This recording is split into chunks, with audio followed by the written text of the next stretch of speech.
Ya, ini siapa yang mengucapkan nasta'in? Nah, berarti dia sudah mencampur antara ain dengan huruf ya. Ya, menyebabkan cacatnya pelafalan huruf ya.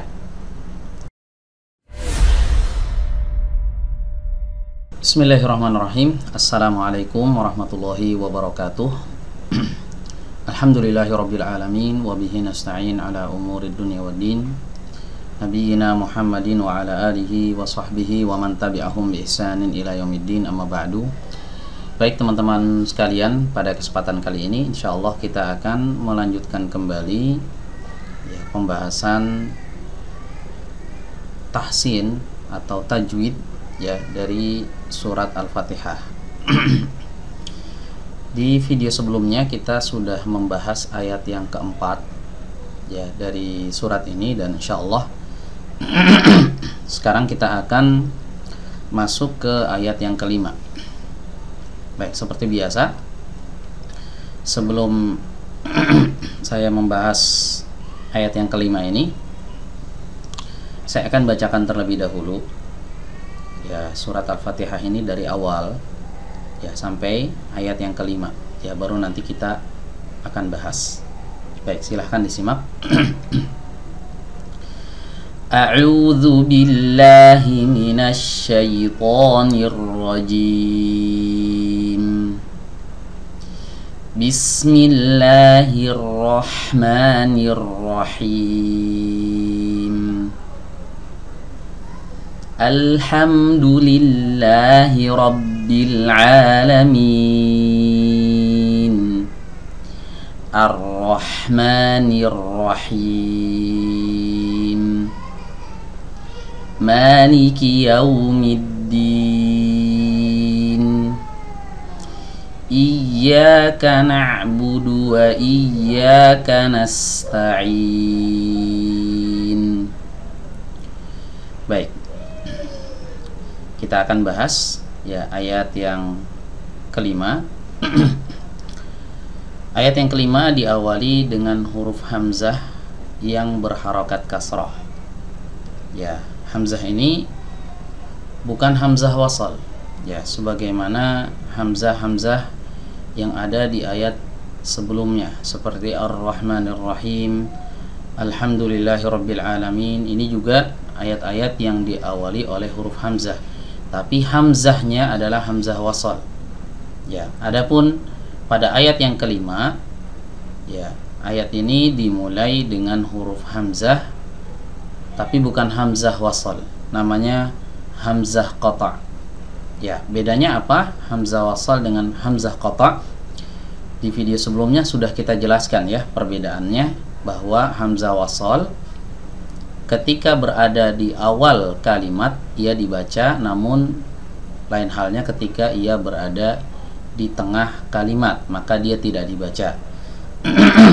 Ya, seperti ini misalnya hamzah wasal yang ada pada kata Ar-Rahim tidak kita baca karena dia berada di tengah kalimat. Tidak kita baca seperti ini, Ar-Rahmani Ar-Rahim ya, karena dia berada di tengah kalimat ya. Ketika berada di tengah kalimat maka ya tidak boleh dibaca Ar-Rahmanir Rahim, langsung masuk ke huruf Ra. Ini hanya berlaku pada hamzah wasal. Adapun hamzah qata' ya, meskipun dia berada di tengah kalimat maka dia tetap dibaca. Ya, seperti ini misalnya Iyyaka na'budu wa iya, tetap dibaca kasrohnya, tidak dibaca seperti ini Iyyaka na'budu wa iyyaka nasta'in. Ya, karena hamzah yang ada di sini adalah hamzah qata'. Jadi intinya perbedaan antara hamzah wasal dan hamzah qata'. Ya, kalau hamzah wasal di awal kalimat dibaca, di tengah kalimat tidak dibaca. Adapun hamzah qata' adalah hamzah yang selalu dibaca, baik itu di awal maupun di tengah kalimat. Bisa dipahami sampai sini ya teman-teman ya. Oke, jadi ketika kita ingin menyambung misalnya ayat sebelumnya ya dengan ya ayat kelima ini, ayat keempat dengan ayat kelima ini mau kita sambung misalnya ya, maka hamzahnya dibaca Maliki yaumiddin iyyaka na'budu wa iyyaka nasta'in. Hamzahnya dibaca. Ya, berbeda saat kita ingin menyambung ayat kedua dengan ayat ketiga. Maka hamzah wasal sekarang berada di tengah kalimat. Dia tidak dibaca. Alhamdulillahi rabbil alamin arrahmanir rahim. Ya, seperti itu teman-teman ya. Jadi ini terkait masalah hamzah qata'. Baik, hamzah qata' ya keluar dari tenggorokan bagian bawah. Ya, dari pita suara. Jadi kalau dikatakan tenggorokan bawah maksudnya adalah pita suara. Keluar dari sana. A I U ya, A I U, ba bi bu ya, keluar dari sini tenggorokan bagian bawah. Dikasrohkan ya, berharokat kasroh. Ini sudah kita jelaskan sebelumnya bahwa saat huruf berharokat kasroh ya, maka ada dua hal yang harus kita lakukan. Yang pertama adalah menurunkan rahang bawah. Yang kedua adalah mengangkat lidah bagian tengah, I. Ya, jangan malas menurunkan rahangnya ya. Karena kalau kita tidak menurunkan rahang dengan sempurna, maka harokat kasroh ini akan miring dibacanya, tidak akan sempurna. Ya, contohnya seperti ini. Iyyaka na'budu wa iyyaka nasta'in. Bukan ta'in, ta'in. Ain diturunkan. Ya, sama. Ya, kasroh yang ada di sini juga iya. Kalau tidak diturunkan menjadi iyyaka na'budu. Ya, ini sering terjadi ya di masyarakat, sering kita dengar harokat kasroh yang ada pada ayat kelima ini. Ya, terutama di huruf hamzahnya ini tidak dibaca dengan sempurna I. Ya, harusnya disempurnakan iyyaka na'budu. Ya, paham ya teman-teman? Baik, berikutnya kita masuk ke huruf yang kedua, yaitu huruf ya. Ya, huruf ya adalah huruf yang keluar dari wasatul lisan. Ya, dari lidah bagian tengah. Ya. Bagian tengah lidah ada di mana? Bagian tengah lidah itu adalah area yang terletak antara ujung lidah dengan pangkal lidah. Ya. Kalau saya umpamakan seperti ini, lidah. Ini ujungnya, ini pangkalnya, yang di tengah-tengah ini disebut dengan wasatul lisan. Ya. Dari sini keluar huruf ya. Oke, paham ya teman-teman ya? Ya, yi, yu, ai, i, ui. Ya, keluar dari lidah bagian tengah. Bertemu dengan langit-langit yang ada di atasnya. Ya. Yang saya maksud bertemu ini bukan menempel ya.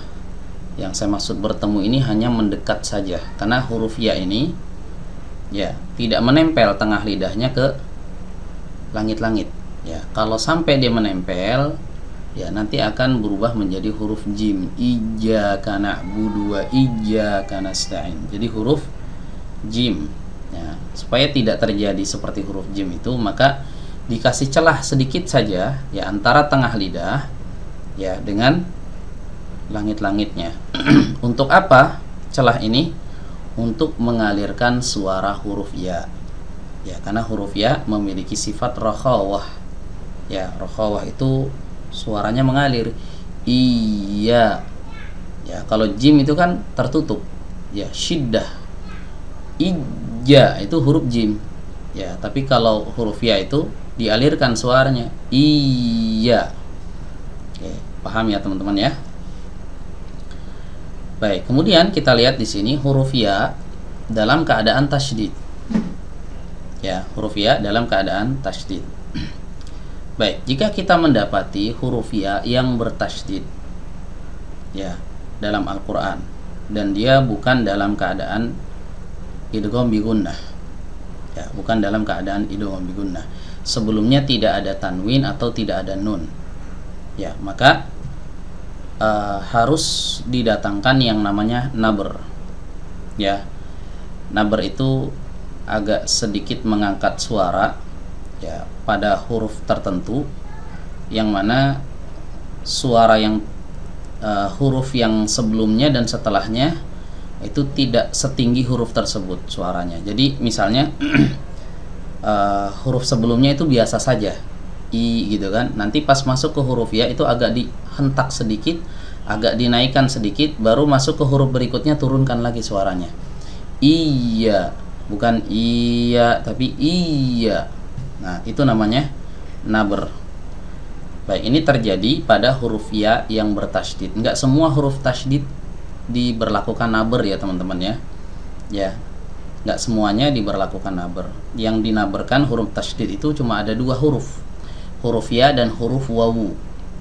Ya, jadi kalau kita dapati huruf ya dan huruf wawu, ya, bertasydid dan dia bukan dalam keadaan idgham bi gunnah, maka wajib dinabr. Ya, wajib dinabr. Untuk apa dinabr ini? Untuk menjaga makhrajnya, ya, supaya tidak terlepas. Ya, coba bayangkan kalau seandainya tidak kita nabr, ya, suaranya, level tingkat suaranya tuh kita samakan. Iyyaka na'budu, iyyaka na'budu. Apa yang terjadi? I-nya jadi panjang. Iya, iya, ini jadi panjang. Jadi muncul yang namanya mad. Nah, supaya tidak muncul mad seperti ini, maka ada yang namanya nabr, ya, untuk menghindari adanya mad, menjaga huruf ya-nya agar tidak menjadi ya madiyah, ya, sehingga dia agak ditekan sedikit. Iya, iya, seperti itu. Tapi hati-hati saat kita menekan huruf ya, ya, ingat huruf ya ini memiliki sifat rakhawah yang suaranya itu mengalir. Ya, ingat semua huruf-huruf rakhawah itu suaranya mengalir, harus dialirkan. Kadang ada yang berlebihan menerapkan atau mengamalkan nabr, ya, pada huruf ya di sini sampai mengakibatkan rakhawah yang ada pada huruf ya ini menjadi hilang. Ya, contohnya seperti ini. Iyyaka na'budu wa iyyaka nasta'in. Ini huruf ya-nya nggak mengalir suaranya. Iya, harusnya iya. Iya, yang penting kena aja tuh. Ya. Pertengahan lidah, ya, diangkat mendekat ke langit. Nah, itu udah cukup. Ya. Kalau nggak dinabr seperti itu, maka akan muncul mad nantinya seperti yang tadi saya contohkan. Iyyaka na'budu. Iya, i-nya jadi dipanjang. Oke, kemudian di atas tasydid ada harokat fathah. Ya, ingat ketika kita membaca harokat fathah, ya, mulut harus dibuka.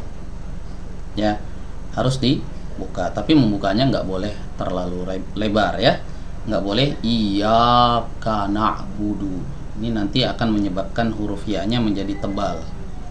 Ya, padahal huruf ya, ya, di Al-Qur'an itu tidak ada yang tebal. Huruf ya di Al-Qur'an semuanya tipis. Baik ya madiyah maupun ya ghairu madiyah. Semuanya dibaca tipis. Ya. Jadi nggak boleh iyo. Ya, tapi dibuka sedang saja. Iya, iya, bedakan iya dengan iyo. Nah, yang kedua tebal tuh kan, karena membuka mulutnya ini terlalu lebar. Ya, paham ya teman-teman ya. Jadi hati-hati ketika kita mengucapkan huruf ya yang ada di sini. Ya, jangan sampai muncul mad iya. Ya, jangan juga kita berlebihan dalam menaberkan iya, karena ini akan membuang sifat rakhawah yang dimiliki oleh huruf ya ini. Ya. Kemudian hati-hati saat mengucapkan huruf ya ini juga tidak boleh kita melibatkan al-khayshum, ya, atau pangkal hidung. Iya, ini masuk ke hidung. Ini salah.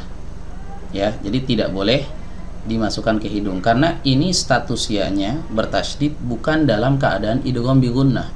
Ya, lain ketika halnya kita membaca huruf ya yang statusnya ketika itu dia memiliki hukum idgham bi gunnah. Seperti misalnya firman Allah Ta'ala, "Famay ya'mal mithqala dzarratin khairan yarah." Ya, famay ya'mal. Nah, ini idgham bi gunnah, ya-nya dimasukkan ke hidung. Iyyaka na'budu bukan idgham bi gunnah. Jadi jangan kita katakan iyyaka na'budu, masuk ke hidung salah. Ya, fokus ke makhrajnya, tengah lidah ya, bertemu dengan langit-langit. Maksud bertemu di sini mendekat ya, mendekat ke langit-langit, dan dibaca 2 harokat karena setelahnya ada alif ya, setelahnya ada alif ya. Iyyaka na'budu, nah, bukan iyyaka. Nah, ini hati-hati, ya-nya dipanjangkan, ada alifnya ya. Berikutnya huruf kaf. Huruf yang berikutnya adalah huruf kaf, huruf yang keempat ya. Huruf alif ini insya Allah udah paham ya, dia keluar dari al-jauf ya, dari rongga tenggorokan dan juga rongga mulut. Adapun huruf kaf ya, ini adalah huruf yang keluar dari pangkal lidah. Pangkal lidah ya, ini pangkal lidah ya, bagian lidah yang paling dalam. Jadi kalau kita membuka mulut kita, kita keluarkan misalnya lidah kita, yang pertama kali keluar itu namanya ujung lidah, yang pangkal itu adanya di dalam. Oke, pangkal lidah bertemu apa? Bertemu dengan langit-langit di atasnya ya. Nah, langit-langit ini ada 2 bagian, ada langit-langit yang keras, ada langit-langit yang lunak. Nah, huruf kaf ini ya keluar dari pertemuan ya antara pangkal lidah dengan titik di mana di situ bertemu antara langit-langit yang keras dengan langit-langit yang lunak. Ya, untuk lebih jelasnya silakan teman-teman perhatikan gambar berikut ini. Nah, ini dia gambar makhraj huruf kaf ya, keluar dari aqsal lisan, dari pangkal lidah, ma'al hanakil lahmi wal azmi, bertemu dengan langit-langit daging dan langit-langit tulang. Langit-langit yang daging ini yang lunak, langit-langit yang tulang ini maksudnya yang keras. Jadi perhatikan di sini titiknya teman-teman. Jadi pangkal lidah ini bertemu, menempel di sebuah titik, yang mana titik ini adalah titik pertemuan antara langit-langit keras dan langit-langit yang lunak. Ka, ki, ku, ak, ik, uk ya. Maliki, yaumiddin ya. Ini kemarin udah kita bahas ya, maliki yaumiddin. Iyyaka ya. Iyyaka, ka terasa ya teman-teman ya, pangkal lidah kita naik ke atas ya. Ya, kemudian ada satu kesalahan yang sangat fatal ya saat mengucapkan iyyaka ini. Ada di antara sebagian orang, bahkan saya pernah mendengar langsung ya, ada yang membaca iyyaka na'budu tanpa tasydid dianya ya. Iyyaka na'budu bukan iyyaka na'budu, harusnya iyyaka na'budu pakai tasydid, bukan iyyaka na'budu ya. Kenapa saya katakan kesalahan yang sangat fatal? Ya, karena dapat merusak arti dan mengubah makna teman-teman. Ya, kalau misalnya ya saya katakan pakai tasydid iyyaka na'budu. Ya, artinya hanya kepadamu kami menyembah. Jadi iyyaka di sini statusnya sebagai ya dhamir nasab muttasil yang muqaddam, yang didahului, yang didahulukan ya. Dan huruf K ini karena dia muttasil maka dia membutuhkan ya kata yang menopangnya, yaitu kata iya. Ini kalau dilihat dari sisi bahasa Arab ya. Jadi artinya hanya kepadamu kalau pakai tasydid. Iyyaka na'budu, hanya kepadamu, na'budu, kami menyembah. Ya, kalau tidak ada tasydidnya bagaimana?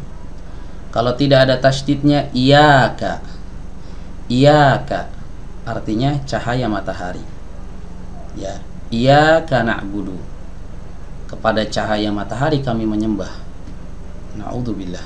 Ya, perhatikan teman-teman, salah pada tasydid ini dapat mengakibatkan kesalahan yang sangat fatal. Ya, bahkan ini bisa membatalkan sholat seseorang. Ya, yang membaca iyyaka na'budu tanpa tasydid ini bisa batal sholatnya. Ya, karena apa? Karena Al-Fatihah ini adalah rukun sholat. Ya, rukun itu adalah sesuatu yang apabila tidak terpenuhi dalam suatu ibadah, maka ibadah tersebut menjadi batal. Ya, ini hati-hati. Jangan sampai sholat kita ini menjadi rusak cuma gara-gara kita nggak membaca tasydid yang ada di sini. Jadi jangan kita katakan iyyaka na'budu, yang benar iyyaka na'budu. Ya, ditekan di sini di huruf ya-nya. Iyyaka na'budu. Ya, dilatih ya teman-teman ya. Jangan sampai salah di sini. Ya, karena ini kesalahan bukan kesalahan ringan, kesalahan fatal. Ya, kesalahan yang dapat mengubah makna. Ya, namanya istilahnya lahan jali. Ya, lahan jali itu kesalahan yang sangat-sangat jelas, yang fatal, yang tidak dimaafkan di sini. Ya. Oke, baik, kita lanjut kembali. Ya, masuk ke huruf nun. Ya, huruf nun adalah huruf yang keluar dari ujung lidah bertemu dengan gusi. Ya, na, ni, nu. Tempelkan ujung lidah kita ke gusi. Ya, gusi itu adalah daging yang menjadi tempat tumbuhnya gigi. Ya, gigi seri atas ya. Na, ni, nu. Nah, dari situ keluar huruf nun. Ya, diiringi dengan gunnah yang ada di pangkal hidung atau al-khayshum. Ya, jadi ini seringkali saya sampaikan huruf nun ini salah satu huruf yang makhrajnya itu setengah. Ya, dalam artian harus ada bagian lain yang menyempurnakannya. Jadi tadi kita katakan huruf nun itu keluar dari ujung lidah, ya, bertemu dengan gusi. Nah, itu sebenarnya baru setengah makhraj dia. Setengahnya lagi ada di sini. Ya, ada di pangkal hidung. Ya, ada istilahnya nisful mukammal dan nisful mukammil. Setengah yang disempurnakan dan setengah yang menyempurnakan. Ya, setengah yang disempurnakan itu maksudnya adalah ujung lidah saat bertemu dengan gusi. Itu setengah yang butuh disempurnakan. Mana setengah lagi yang menyempurnakannya? Ya, setengahnya lagi ada di sini, ada di al-khayshum. Ya, sehingga ketika seseorang misalnya membaca huruf nun dalam keadaan sakit pilek misalnya, maka nunnya ini nggak akan bisa dibaca sempurna. Ya, karena setengah makhrajnya ini akan tertutup ya, terhalang. Ya, ketika seorang pilek itu kan banyak cairan yang menghalangi di sini di hidung. Maka ini akan berpengaruh dengan kesempurnaan huruf nun. Ya, misal kita tutup hidung kita, iyyaka, ini masih nggak masalah. Ya, iyyaka. Tapi kalau udah masuk ke huruf nun, iyyaka na', nah ini baru bermasalah. Ya, kenapa? Karena setengah huruf nun itu ada di sini. Paham ya teman-teman ya? Oke, lanjut. Masuk ke huruf ain. Nah, ini huruf yang cukup menantang ya. Huruf yang cukup menantang. Huruf ain apalagi dalam keadaan sukun. Ya.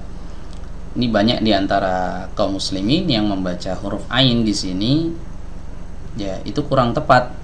Masuk ke hidung, iyyaka na'budu. Kanal budu ya. Baik.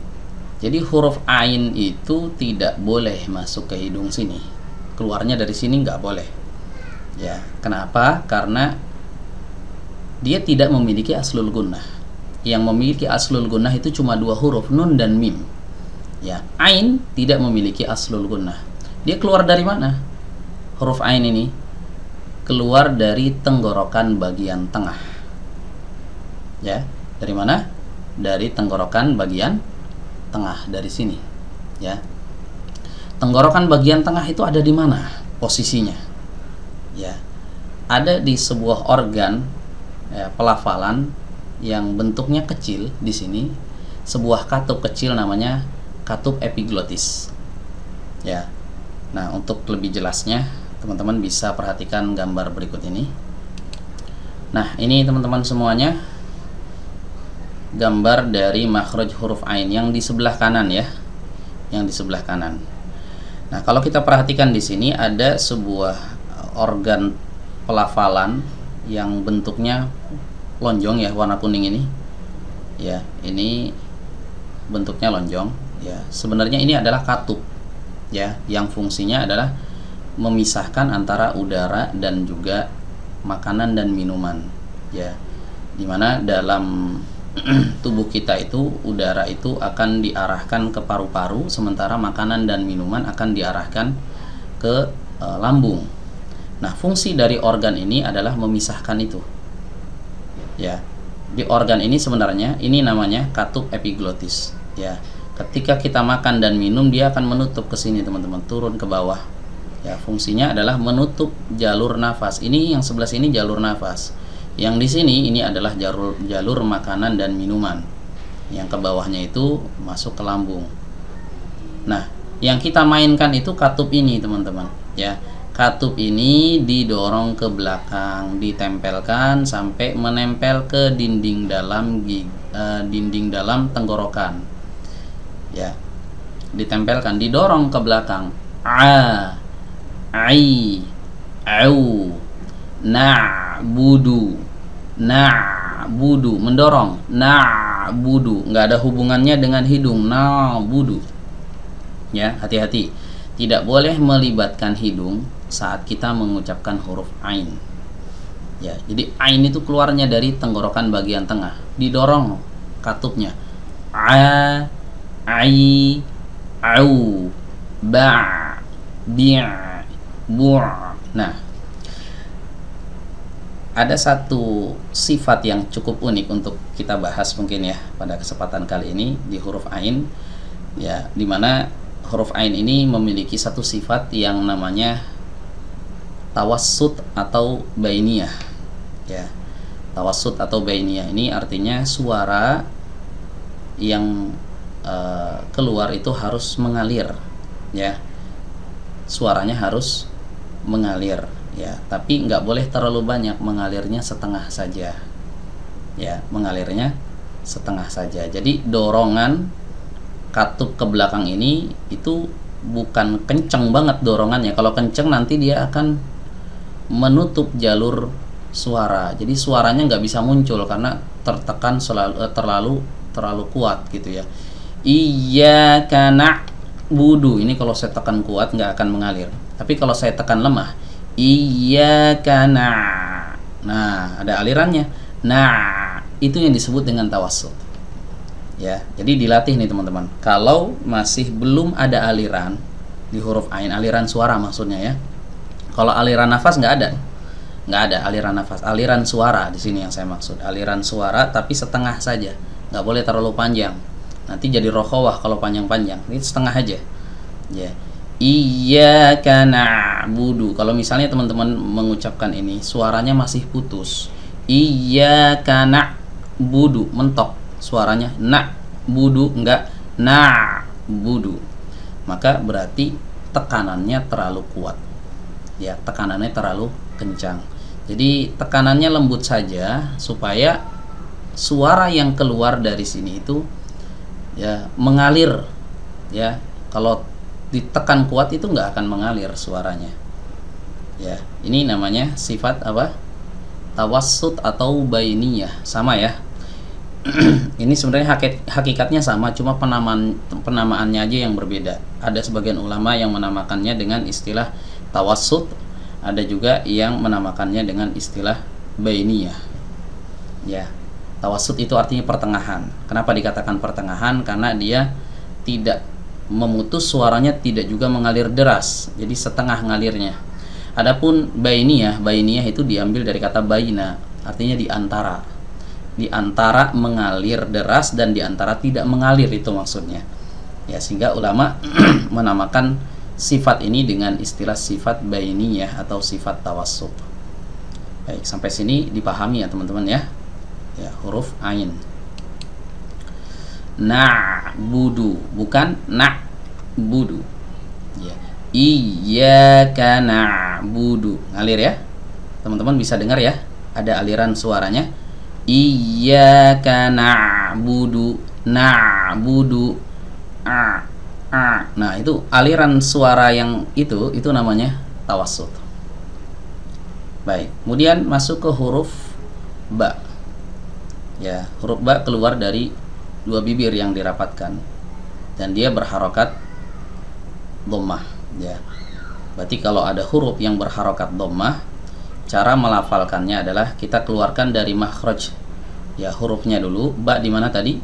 Ada di dua bibir. Jadi mingkem dulu. Ya, mingkem dulu dalam keadaan mulut itu belum maju. Ya, karena kan kita mengucapkan huruf ba-nya dulu, bukan domahnya dulu. Jadi yang diucapkan hurufnya dulu baru harokat, urutannya begitu. Ya, jadi huruf ba itu makhrajnya ada di dua bibir, nggak dimonyongkan, mingkem biasa, baru beralih ke domahnya, bu.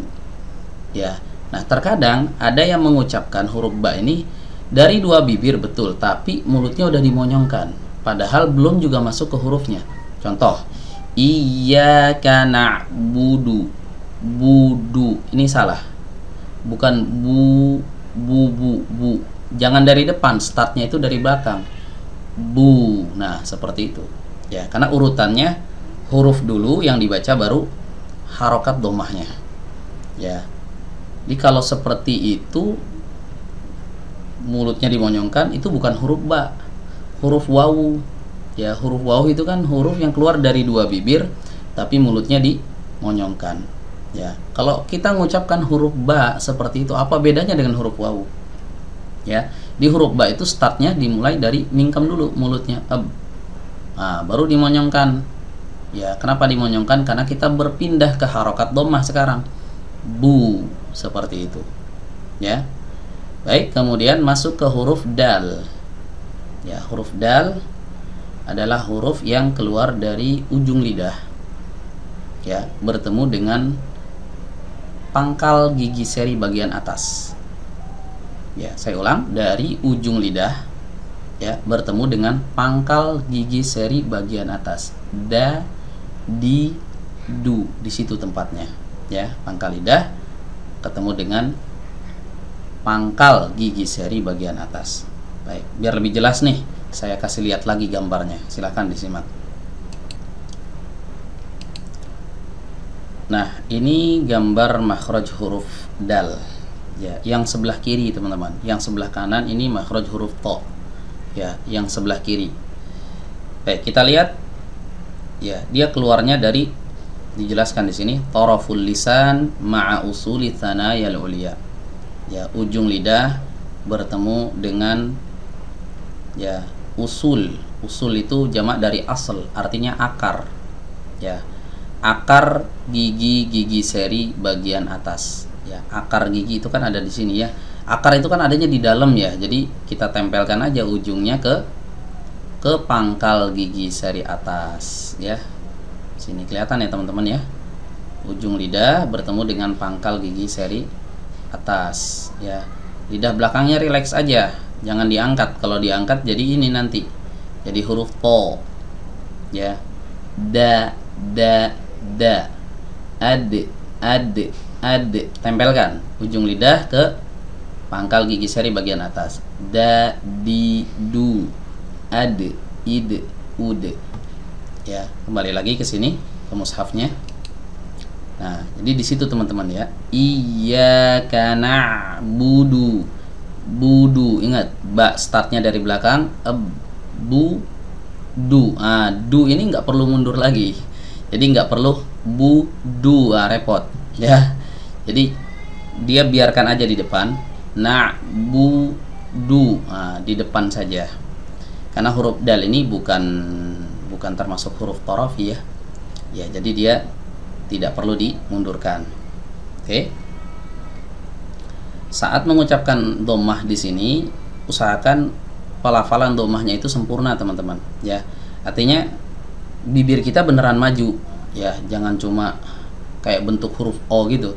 Iyyaka na'budu wa nggak bodoa, budua. Ya, seperti itu. Oke, baru masuk ke huruf berikutnya, huruf wawu. Ya, huruf wawu, ini yang tadi, huruf yang keluar dari dua bibir tapi dimajukan.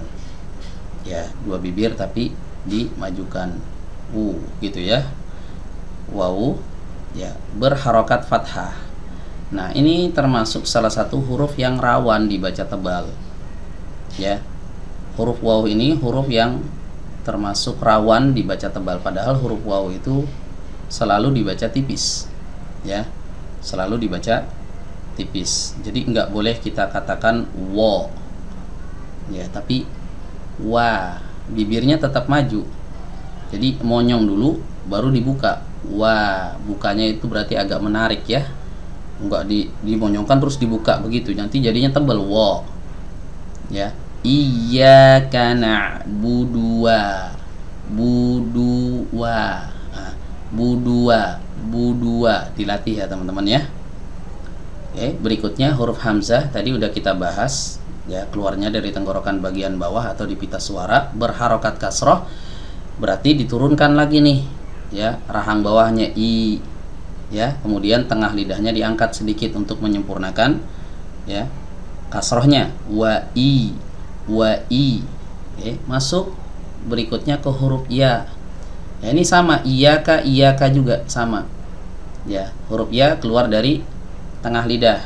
Ya, mendekat ke langit-langit, ada tasdidnya, berarti dia memiliki naber juga, sama kayak di sini. Jadi kalau di sini tadi kita baca pakai naber, iya, maka di sini juga sama.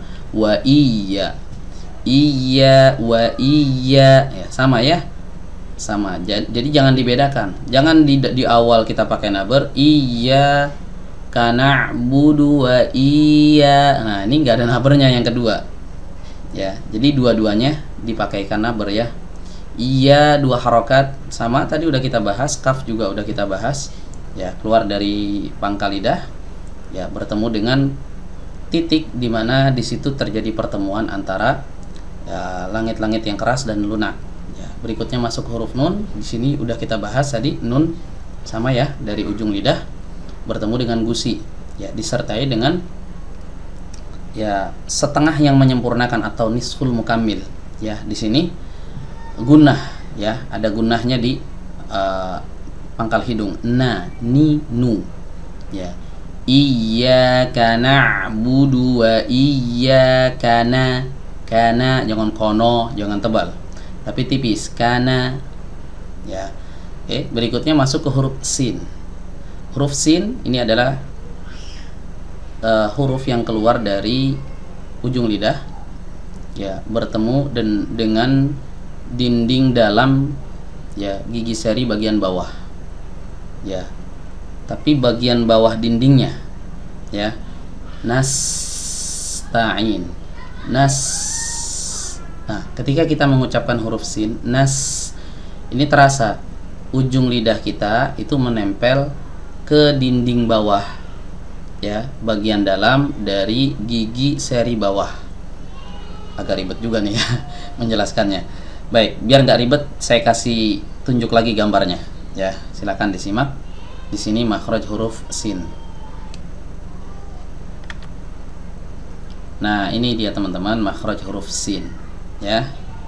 Huruf sin keluar dari mana? Di sini jelaskan muntaha tarafil lisan, dari penghabisan ujung lidah, berarti ujung banget ya di sini teman-teman ya, ujung banget. Ma'as falis safhati dakhiliyah lisanaya sufla ya, bertemu dengan ya bagian bawah aspal ya. Aspal itu artinya di bawah, makanya kalau jalan aspal itu kan ada di bawah tuh. Nah, itu berasal dari bahasa Arab ya. Asfal itu artinya di bawah, bagian bawah dari as-safhatu dakhiliyah. Safha dakhiliyah ini dijelaskan oleh Syekh Aiman Rushdi Suwaib ya. Maksud beliau katanya safha dakhiliyah itu maksudnya al-jidar ya, dinding yang ada di dalamnya ini. Nah, bagian bawah dindingnya, dinding bagian dalam gigi bawah, ya, tapi bagian bawah dindingnya nggak sampai ke atas ini, di bagian bawahnya. Litsanaya sufla, ya, yaitu pada gigi seri bagian bawah, ya. Kemudian di sini beliau jelaskan cara keluar suaranya, fayakhruju sautu min fawqiha, maka suaranya itu keluar dari atasnya ini. Nah, dari sini teman-teman, ya. Jadi dia agak sedikit beda, ya, dengan huruf-huruf yang lain, ya. Makanya huruf-huruf ini memiliki sifat yang namanya sofir. Nanti akan saya jelaskan makna sofir itu apa, ya. Kalau huruf-huruf yang lain itu kan keluar suaranya itu dari apa? Dari benturan, ya. Benturan kemudian dilepas, dilepas, dilepas lagi. Nah, itu terjadi karena benturan. Huruf sin ini enggak, dia cuma menempel, suaranya enggak keluar dari benturan antara ujung lidah dengan dinding dalam gigi seri bawah ini, enggak, bukan dari situ keluar suaranya. Suaranya justru keluar dari celah sempit yang ada di atasnya ini. Nah, inilah yang disebut dengan as-safir, ya, suara safir, ya, seperti suara desis ular, sa, si, su. Iyyaka na'budu wa iyyaka nas. Nah, ini berdesis kuat, ya. Ini yang disebut dengan as-safir, ya. Ada istilahnya, safir itu adalah hiddatus saut, suara yang terdengar tajam, ya. Jadi di sini dijelaskan fayakhruju saut min fawqiha, suaranya keluar dari atas makhrajnya ini, bukan dari sini tapi di bagian atasnya. Marran baina tsanayal ulya wa sufla, ya, dia melewati, ya, celah kecil antara gigi seri atas dan gigi seri bawah. Dari celah kecil ini keluarlah huruf sin, ya, di situ teman-teman, ya. Nasta'in, nas. Kalau misalnya kita mengucapkan huruf sin nggak ada desisnya sama sekali, berarti salah. Nasta'in, nasta'in, ini nggak ada sofirnya, ya. Jadi harus dimunculkan sifat yang namanya sofir, nasta'in.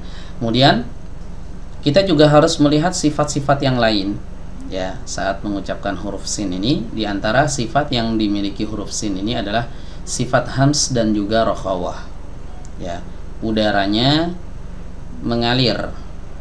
Nas. Jadi kalau misalnya kita letakkan tangan kita nih di depan mulut, ini terasa udaranya itu mendorong keluar. Nas. Nah, teman-teman boleh praktekkan. Nas, nas. Ya, kalau misalnya nggak ada angin yang keluar, nggak ada angin yang terdorong, berarti sifat hamsnya masih bermasalah, ya. Begitu juga sin memiliki sifat yang namanya rokhawah atau rikhwah.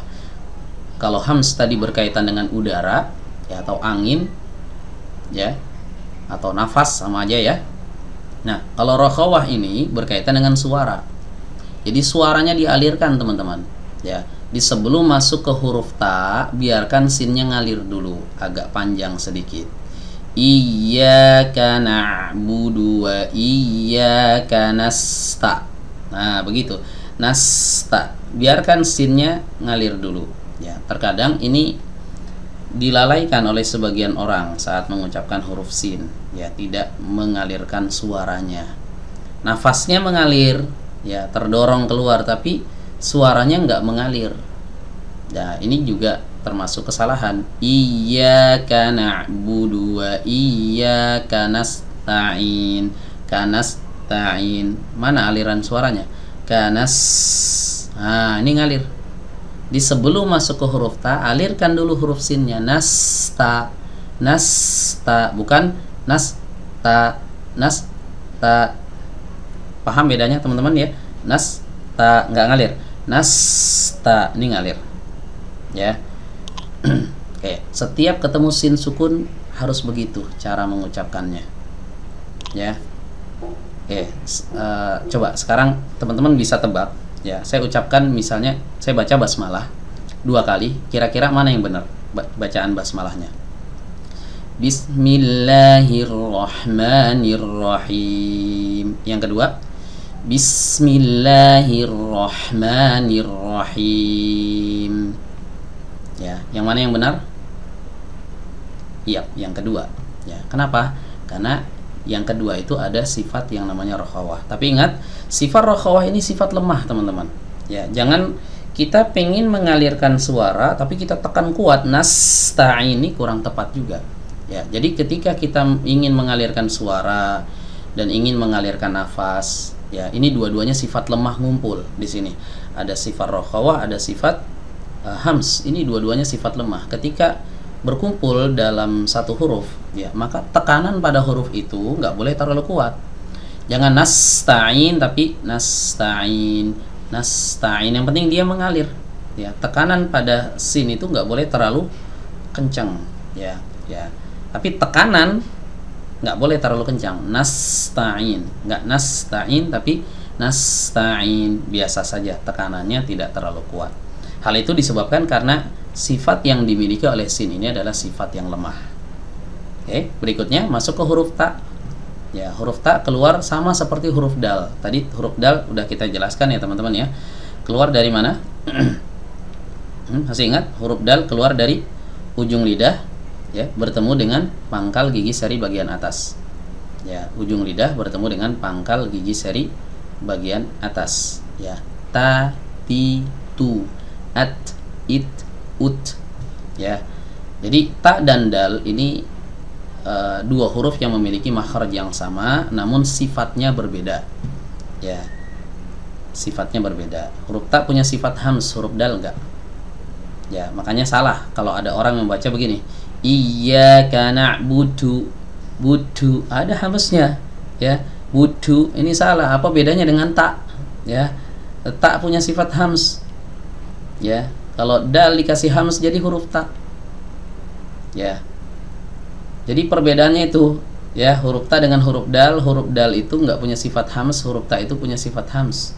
Ya, oke. Kemudian ada satu juga kesalahan yang terjadi saat mengucapkan huruf ta yang ada di sini. Memang dia memiliki sifat hams, ya. Tapi terkadang ada sebagian dari kaum muslimin yang membaca huruf ta ini hamsnya berlebihan. Ya, nasta'in, nasta'in. Ini benar gak kayak gini? Mana yang benar? Nasta'in atau nasta'in? Yang kedua yang benar, ya. Hamsnya itu muncul jelas terdengar ketika dia bersukun. Ya, namun ketika dia berharokat, ya, ada hams tapi nggak boleh dimunculkan terlalu kuat. Ya, nggak boleh dimunculkan terlalu kuat. Ketika dia sukun baru dia dimunculkan agak kuat. Ya, contoh misalnya di surat Al-Lahab atau Al-Masad. Ya, tabbat yada, tabbat bat yada, ini muncul hams agak kuat. Tapi ketika dia berharokat nggak boleh. Ya, nggak boleh muncul hams terlalu kuat. Kenapa? Kenapa nggak boleh memunculkan sifat? Padahal kan hams adalah sifat huruf ta. Ya, kenapa salah kalau misalnya saya katakan nasta, nasta? Ini kan ada hamsnya. Salahnya di mana? Salahnya kita terlalu fokus pada hams. Ya, padahal huruf ta punya sifat yang lain. Ya, jadi ketika kita ingin mempraktekkan, ya, atau mengamalkan satu sifat dari sebuah huruf, kita harus perhatikan seluruh sifatnya, bukan cuma satu saja. Ya, nah kita lihat huruf ta punya sifat apa saja. Nggak cuma hams doang, ada juga sifat yang lain. Di antaranya adalah sifat syiddah. Apa itu syiddah? Syiddah artinya suaranya tidak boleh mengalir. Ya, suaranya tidak boleh mengalir. Nah, kalau kita katakan nasta, nah ini ada aliran suara. Nah, ta, ta'in, hamsnya oke, tapi syiddahnya ini kenapa dilanggar? Ya, syiddah ini suaranya nggak boleh mengalir. Ya, nah di sini terjadi seolah yang namanya bentrokan, ya. Di satu sisi kita disuruh untuk mengalirkan nafas, tapi di sisi yang lain suaranya nggak boleh mengalirkan, nggak boleh dialirkan gitu ya, nggak boleh mengalir. Ya, ini gimana cara mengamalkannya? Harus ngalir nafas tapi suara nggak boleh ngalir. Ya, jadi seolah-olah terjadi bentrok di sini. Harus ngalir tapi yang ini nggak boleh ngalir gitu. Beda dengan huruf sin, ya. Kalau huruf sin kan suaranya ngalir, ya, kemudian nafasnya juga ikut mengalir, makanya gampang mengucapkan huruf sin. Sa, si, su. Nah huruf ta nggak boleh kita katakan ta, ti, tu, suaranya ikut mengalir, suara nggak boleh mengalir. Terus gimana cara mengucapkannya? Ya, kata para ulama, kalau terjadi dua sifat yang bentrok seperti ini, ya, maka kita lihat sisi kekuatan dari sifat tersebut. Ya, huruf syiddah, sifat syiddah, sifat syiddah itu adalah sifat kuat, sementara sifat hams itu adalah sifat lemah. Ya, maka dalam hal ini syiddah harus didahulukan, harus dikuatkan, harus dicondongkan ke syiddahnya. Jadi hamsnya harus ngalah sedikit saja. Ta, ta, ti, tu, bukan ta, ti, tu.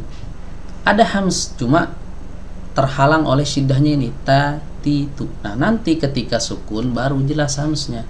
Tabbat yada. Kenapa boleh diperjelas nih hams? Karena tidak ada aliran suara. Sukun itu kan berarti mati dia. Ya, tidak ada harokat a, tidak ada harokat i, tidak ada harokat u, mati. Berarti tidak ada kaitan dengan suara. Nah ketika suaranya mati, ya udaranya bebas, nggak tabrakan dengan siapapun. Nah tapi ketika dia berharokat, ditabrakan dengan suara. Nah seperti itu. Itulah alasannya kenapa huruf ta ini ketika dalam keadaan sukun dia dibanyakkan hamsnya. Tabbat yada idza syamsu kuwirat.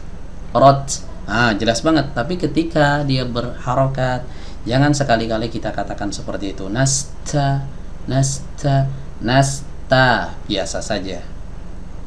Oke. Berikutnya masuk ke huruf ain. Tadi udah kita bahas huruf ain. Ya, yang ada di sini sama dengan yang ada di sana. Ya, keluar dari katup epiglotis yang didorong ke dalam hingga menempel kemana? Ke dinding dalam tenggorokan. Ai, au, ya, a, ai, au, ba, bi', bu'. Ya, terkadang sebagian kita ya saat ingin mengucapkan huruf ain, ya itu ada ancang-ancang dulu. Ya, boleh nggak begitu ancang-ancang dulu? Ya sebenarnya nggak boleh, harus keluar secara refleks. A, ai, au, a, ai, au, ba, bi', bu', harus keluar secara refleks. Ya nggak boleh ada ancang-ancang. Kalau ada ancang-ancang nanti akan mempengaruhi huruf sebelumnya. Ya, kita lihat di sini huruf sebelumnya huruf apa teman-teman? Huruf ta. Ya, nah ini sering kali ya saya mendengar banyak yang membaca huruf ta ini sudah dicampur dengan huruf ain. Ya, banyak yang membaca begini, nasta'in, nasta'in, ta, bukan ta, ta. Ya, ta. Kalau kita suruh coba baca huruf hijaiyah dari awal, abatasa, ya, abatasa, bukan abatasa, kan enggak? Ya, huruf ta itu dibaca biasa saja, ta. Jangan ta, ta. Ya, kenapa dibaca ta? Karena depannya ada ain.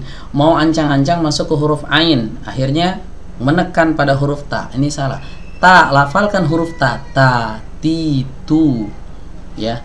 A, ai, au, ketika bercampur ta'in, ta'in, jangan ta'in, ta'in. Jelas sampai sini teman-teman? Ya, jadi jangan dicampur adukan antara satu huruf dengan huruf yang lain. Ya, ta ucapkan ta, ai ucapkan ai, ta'i, ta'i, ta'i, bukan ta'i, ta'in. Ya.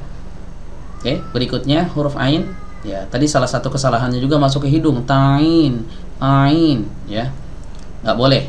Huruf ain nggak boleh dikeluarkan dari hidung, ya.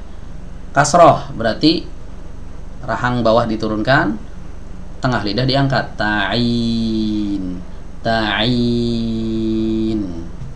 Begitu teman-teman ya. I dibaca panjang karena di sini ada huruf ya. Ya. Ya mati sebelumnya kasroh berarti ini mad. Ketika setelahnya ada huruf yang berharokat tapi disukunkan karena waqaf, maka ini namanya mad arid disukun. Ya, mad arid disukun. Ya. Boleh dipanjangkan sampai 6. Ya, silahkan aja. Kalau dia ada di akhir seperti ini. nasta'in.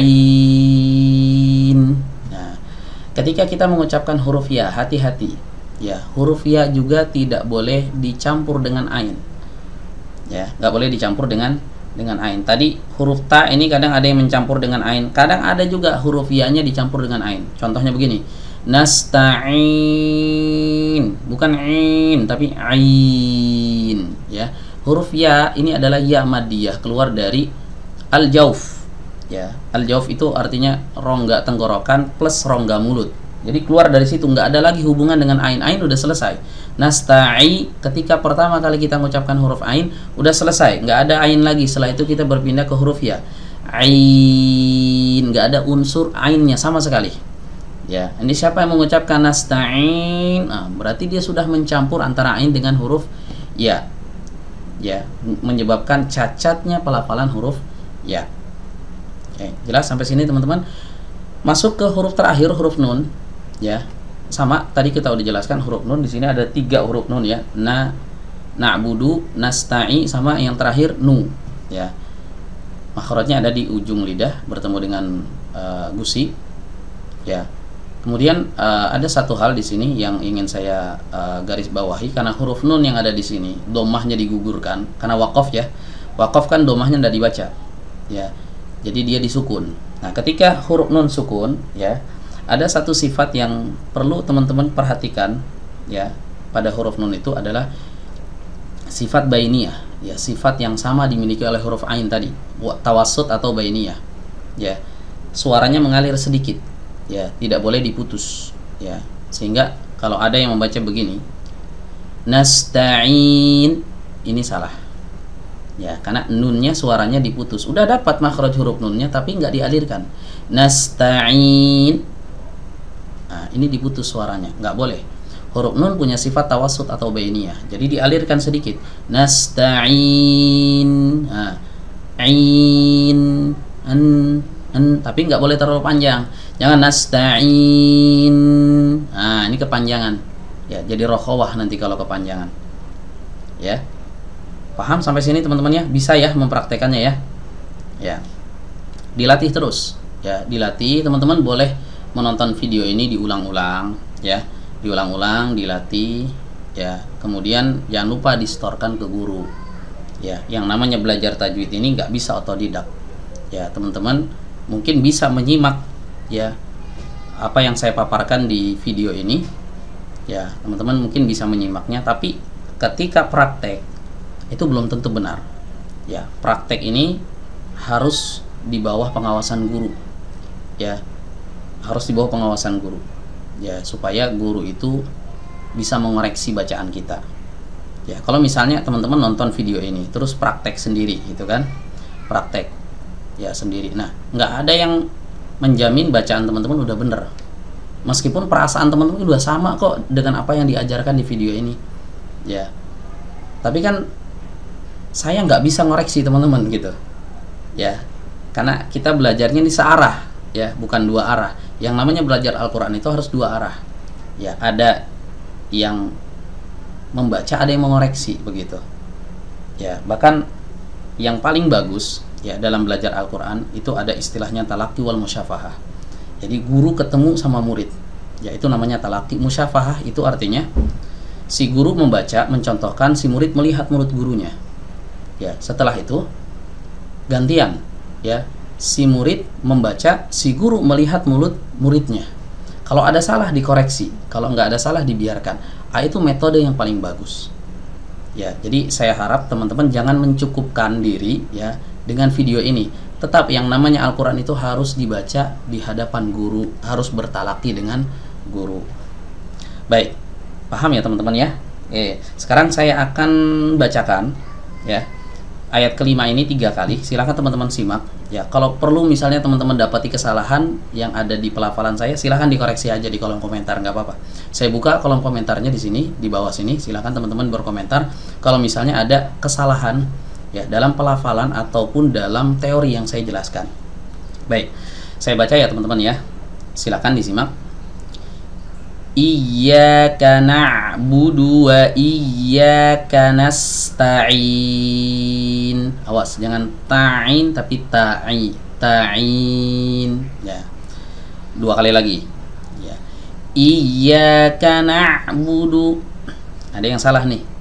Ya, ini nggak mengalir ainnya, harusnya dialirkan. Iyyaka na'budu wa iyyaka nasta'in. Satu kali lagi. Iyyaka na'budu wa iyyaka nasta'in. Ya, seperti itu. Mungkin cukup ya sampai di sini teman-teman semuanya. Ya. Misalnya ada di antara teman-teman sekali lagi yang mendapati kesalahan dalam pelafalan atau penyampaian saya, mohon untuk tidak sungkan ya mengoreksi, ya memberikan kritikan kepada kami, karena kami sejatinya sama seperti teman-teman semuanya masih dalam proses belajar. Ya, cuma di sini kami beranikan diri untuk menyampaikan karena kami lihat banyak juga konten kreator yang mengajarkan Al-Qur'an tapi bukan ingin merendahkan gitu ya. Ya, ternyata bacaannya juga masih berantakan dan perlu dikoreksi lagi. Jadi di sini kita semuanya sama-sama belajar. Ya, buat teman-teman yang merasakan manfaat dari video ini, ya silahkan di-like video ini, kemudian di-share kepada orang-orang yang kiranya membutuhkan, ya, dan jangan lupa juga subscribe channel ini serta aktifkan tombol loncengnya, ya, supaya teman-teman bisa mendapatkan notifikasi ketika kami mengupload video baru. Demikian kurang lebihnya, mohon maaf. Akhirul kalam, wassalamualaikum warahmatullahi wabarakatuh.